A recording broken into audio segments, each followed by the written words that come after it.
Maleakhi pasal 3 ayat yang ke-18. Demikian firman Tuhan buat kita semua.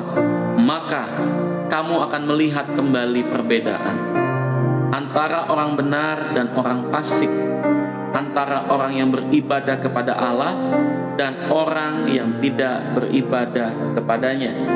Orang benar adalah orang yang beribadah, orang fasik adalah orang yang tidak beribadah. Dikatakan saudara, orang fasik tahu kebenaran tapi tidak melakukannya. Orang benar, dia tahu kebenaran dan dia mau melakukannya. Anda dan saya adalah orang-orang yang sudah dibenarkan. Anda dan saya adalah bagian daripada orang yang sudah dipilih untuk ditetapkan saudara, untuk menikmati janji dan kebaikan Tuhan. Tuhan akan membuat perbedaan antara orang yang beribadah kepada Tuhan dan orang yang tidak beribadah kepada Tuhan. Ada dua tokoh, dua contoh saudara. Di Amerika ada satu keluarga namanya keluarga Jonathan Edward. Yang satu lagi adalah keluarga McJukes. Dua keluarga ini saudara memiliki kehidupan yang berbeda. Satu, keluarga Jonathan Edward adalah keluarga yang takut akan Tuhan, keluarga yang hidup dalam kebenaran, keluarga yang beribadah kepada Tuhan. Dari keturunannya saudara, Jonathan Edward melahirkan orang-orang yang luar biasa. Ada wakil presiden, ada senator, ada dokter, dosen, gubernur, wali kota, lalu kemudian penulis-penulis buku, ilmuwan-ilmuwan, sejarawan, hakim, pengacara, semua orang-orang yang diberkati lahir dari keturunan Jonathan Edward. Sedangkan keturunan McJukes, orang yang tidak beribadah kepada Tuhan, orang yang fasik saudara, hidupnya mabok-mabokan, hidupnya saudara jauh dari Tuhan. Apa yang terjadi saudara? Pernikahannya hancur, keturunannya saudara kawin cerai, keturunannya saudara menjadi penjahat, keturunannya saudara merugikan negara bangsa Amerika Serikat dengan begitu besar.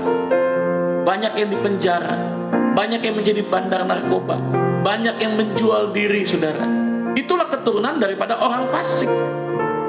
Kita bisa melihat perbedaan antara Jonathan Edward dan keturunannya dan McJukes beserta dengan keturunannya. Jadi ternyata saudara, ibadah itu sangat penting.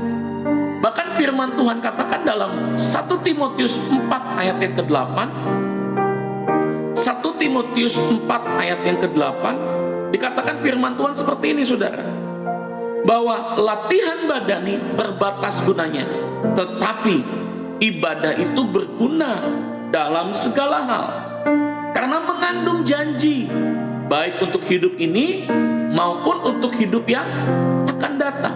Ketik di live chat 1 Timotius 4 ayat 8. Latihan badani terbatas gunanya. Berguna nggak saudara olahraga? Berguna. Berguna nggak saudara Anda sport, menjaga kesehatan? Berguna. Tapi saudara, itu terbatas. Ya, itu terbatas. Sebab tidak mengandung janji untuk masa depan kita, untuk hidup yang akan datang, untuk keturunan-keturunan kita, yang membuat Anda dan saya melegasi, mewariskan berkat, mewariskan kehidupan, mewariskan anugerah atas anak cucu kita adalah kehidupan yang takut akan Tuhan. Teruslah saudara hidup dalam takut akan Tuhan. Hiduplah terus dengan beribadah kepada Tuhan. Tuhan akan buat perbedaan antara orang yang beribadah kepada Tuhan dan antara orang yang tidak beribadah.